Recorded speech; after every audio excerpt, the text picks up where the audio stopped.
Hi students, today we will again do social studies. So this is your exercise, as you have already completed the chapter 1, that is how, when and where. Your chapter 1 is completed, we have already done the chapter. So now it is time to solve the questions. So first of all, I will tell you, please solve yourself, do yourself, and after that I will give the solution also. Okay, so first try yourself. It is given in the book already. Every question, every answer you will get in the book, and you try. Then after we will do. I will also send you the answers. Why I am telling you to solve yourself? Because this way you will understand also. You will read again and then you will understand also. So first of all, at least I will make you understand the questions and how to write the answers. So you can see the A. A is choose the correct option. So question number A का 1 number देखो क्या लिखा हुआ है. इन 1498 Vasco da Gama landed eight. 1498 में Vasco da Gama जो थे वो कहाँ आए थे, ये हम लोगों ने क्लास के वीडियोस में ऑलरेडी पढ़ा हुआ है. तो इसका क्या आंसर होगा इसका आपको बताना है, और इसको आप लिख के भेजिएगा मुझको फोटो.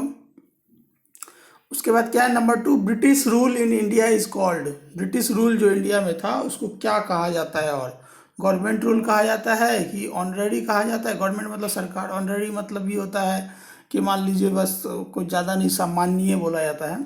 कमर्शियल होता है या कॉलोनियल होता है. चारों में से जो भी आंसर हो ये आप लोग बताइए. उसके बाद नंबर 3 है the invention useful for sellers.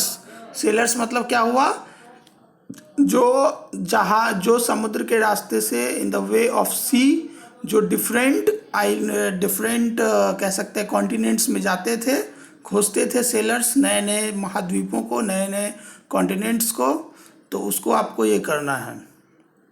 उसका भी आंसर्स दिया हुआ. स्टीम इंजन है, फ्लाइंग शटल है, बाइनोक्लियर्स है, और नन ऑफ दीज है. जो भी हो आंसर आप बताइए. फिर इसके बाद ए हो गया. अब हम लोग आते हैं बी में. बी में क्या है, मैच द फॉलोइंग. मैचिंग करना है आपको. इधर क्या क्या दिया हुआ है, Vasco da Gama, modern history of India, James Mill. उसके बाद नंबर 4 है the Turks look to controls over the land trade routes. और इसका सारा इधर मैचिंग दिया है, इसको मैचिंग करिए. चैप्टर को अच्छे से समझिए और फिर मैच कीजिए. उसके बाद है C, fill in the blanks. British extended their political control over. मतलब ब्रिटिश जो है अपना पॉलिटिकल पावर को एक्सटेंड किए, बढ़ाए. किस तरफ, ये फिल इन द ब्लैंक्स में लिखिए. British defeated there. ब्रिटिश किसको हराएं, जब वो शुरुआती समय में जब आए बहुत सारे यूरोपियन, तो ब्रिटिश किसको हराएं, ये भी आपके बुक में दिया हुआ है, इसको भी खोज के लिखिए इधर. फिर नंबर 3 है fill in the blanks. Emerged as the basis of economy. मतलब इकोनॉमी का आधार क्या बना था, ये भरिए.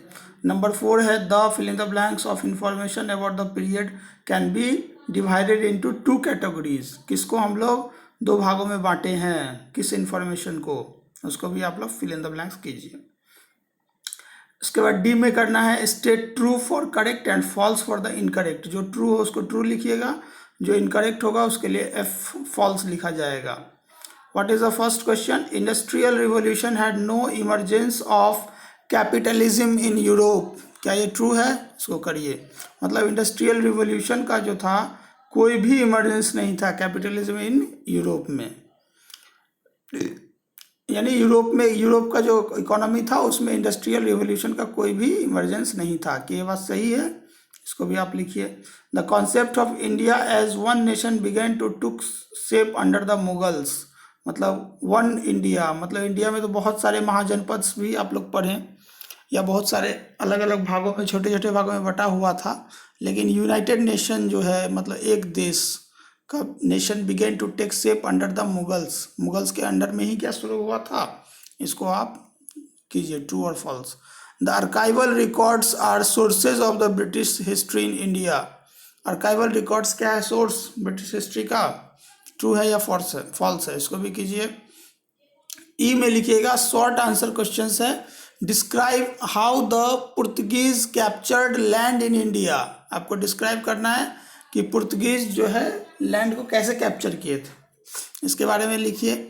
उसके बाद है second, what are the sources of studying modern period in Indian history. What are the sources, क्या है मॉडर्न हिस्ट्री का, ये भी हम लोग डिटेल में पढ़े हुए हैं, इसका भी आप लोग लिखने का ट्राई कीजिए।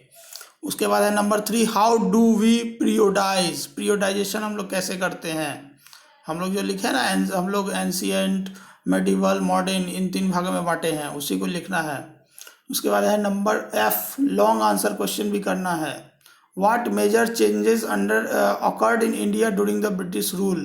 ब्रिटिश रूल के अंडर में क्या मेजर चेंजेस हुए हैं, उसको लिखना है। Describe the primary sources of history of modern period. Primary sources के बारे में डिटेल में लिखना है। 2 भाग में हम लोग सोर्सेज को बांटे हैं ना हिस्ट्री का, मॉडर्न पीरियड का, एक प्राइमरी और एक सेकेंडरी है, तो आपको प्राइमरी को लिखना है। What is the importance of dates in history 1526, जो हम लोग डिस्कस किए थे, पानीपत का बैटल, उसके आधार पे हम लोग को इसको डिस्कस करना है। F नंबर 3 हो गया।